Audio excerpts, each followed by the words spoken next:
2019년 1월 21일 무려 16년 전의 살인사건의 범인이 체포되었습니다.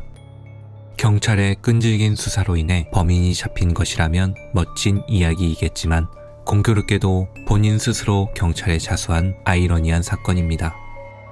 2002년 12월 22일 도쿄 아다치구에 사는 평범한 회사원인 피해자 나루시마 켄타로 씨가 자택에서 살해당하고 현금과 지갑을 빼앗기는 강도 살인 사건이 일어났습니다. 사건이 일어난 지 16년이 지난 2019년 살인 강도의 혐의로 체포된 사람은 카와세 나오키입니다. 범인은 2018년 12월 스스로 도쿄 아사쿠사 경찰서에 출두해 범행에 대해 진술했습니다. 경찰은 약 1개월이 넘는 조사 끝에 그를 범인밖에 모르는 사건의 디테일을 진술했다는 점, 지문 분석 결과 현장에 남겨진 지문과 일치한다는 이유로 그를 강도살인과 주거 침입의 혐의로 체포하게 됩니다.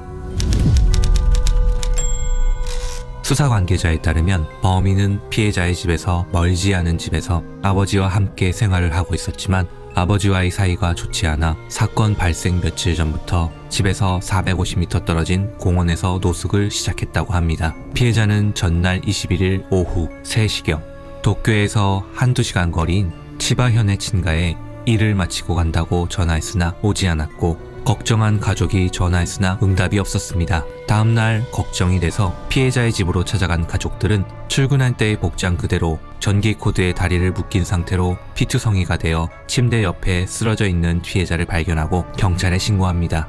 시신의 머리에는 둔기로 때린 것 같은 흔적이 있었고 머리와 등을 칼로 6, 7군데 찔려 사망한 상태였습니다. 범인의 자백에 따르면 피해자와는 전혀 모르는 사이였고 범죄를 저지르기 위해 한 집씩 벨을 눌렀으나 반응이 없었고 때마침 귀가한 피해자가 문을 여는 찰나 빠르게 칼로 찌르고 지갑과 돈을 빼앗아 달아났다고 합니다. 둔기로 때린 흔적은 피해자를 제압하기 위해 집에 있던 프라이팬으로 때린 것이며 그 당시 장갑을 끼고 범행을 저질러서 현장에 지문은 남지 않았습니다. 빼앗은 돈은 비즈니스 호텔의 숙박비로 사용했다고 합니다. 그의 범행 동기는 그가 노숙하고 있었기에 너무 춥고 배고파서 범행을 저질렀다고 합니다. 근처에 독신자가 많이 살고 있는 빌라에 아무 집이나 찾아가 인터폰을 누르고 사람이 나오면 공격해서 돈을 빼앗을 계획이었다고 합니다. 관계자에 의하면 그가 5년 전에 자수를 했다면 체포하지 못했을 가능성이 높았다고 합니다. 아니 이게 도대체 무슨 말일까요? 왜 자수를 했는데 체포할 수가 없을까요? 범인 체포의 결정타가 된 것은 지문이었습니다.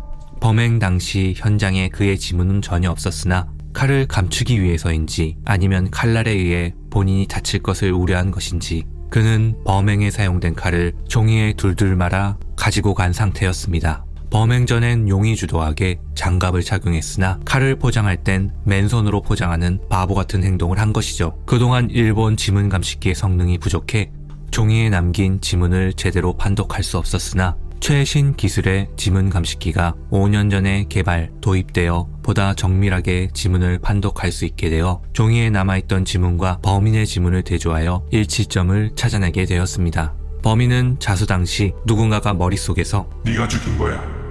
아무 죄 없는 사람의 목숨을 빼앗았다. 범죄자. 라는 목소리가 계속해서 들려와서 견디지 못하여 자수를 결심했다고 합니다. 그가 출두를 한 날짜가 범행을 저지른 시기와 거의 일치한다는 것을 생각하면 그가 숨어 지내는 16년 동안 양심의 가책을 느끼면서 살아왔을지도 모르겠습니다. 하지만 범인의 머릿속은 알 수가 없습니다. 그가 살인 후에도 계속해서 노숙자 생활을 해왔다는 것을 고려한다면 어쩌면 그가 힘들었던 노숙자 생활을 끝내고 이제는 감옥에서 편히 생활하고 싶었던 것일지도 모르지요. 또한 도쿄에는 사회 문제가 될 정도로 아주 많은 노숙자들이 있습니다. 이 노숙자들이 단지 춥고 배고프다는 이유로 알지도 못하는 사람을 칼로 찔러 죽이지는 않습니다. 그가 자수한 후 2022년 1심 재판이 열리게 되었으며 변호인 측은 피고의 심신미약과 자수한 상황 등을 고려하여 형을 감면해 줄 것을 요청하였으나 재판부는 자수를 한 것은 인정하나 사건이 16년이나 지난 뒤 형을 감형하는 것은 옳지 않다라는 말과 함께 무기징역을 선고합니다. 재판부는 2023년 1월 10일에 열린 2심 재판에서 역시 무기징역을 선고합니다. 변호인 측이 또 항소를 할지는 모르겠습니다만 정말 범인이 심신미약인지 양심의 가책을 느끼는지는 둘째로 하더라도 한 젊은 전도 유망한 청년의 삶을 단지 춥고 배고프다는 이유로 빼앗은 죄의 대가는 반드시 치르기를 바랍니다. 여기까지 시청해주셔서 감사합니다.